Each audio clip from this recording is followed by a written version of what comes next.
Nasa 4. Galatia 4:3.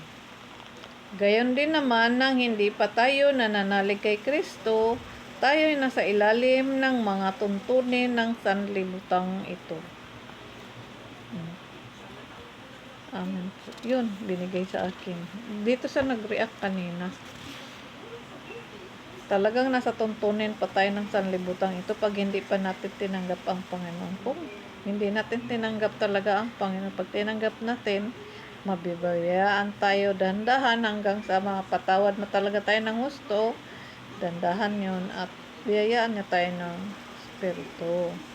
Diba? Yun yung ang Espiritu ang katibayan na ang tatak ng Panginoon. Yun ang katibayan.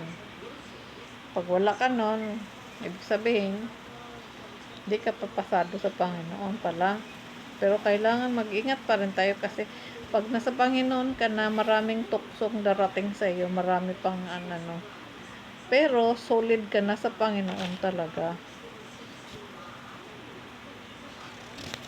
Yun lang, habag, kapayapaan. At syempre, sumasa atin nawa ang Panginoon, abundance. At syempre, huwag tayong makalimot manalangin araw-araw. Kailangan natin ang panalangin para hindi tayo malusog ng kalaban ng sanlibutan ito. Kalaban ng Panginoon sa sanlibutan.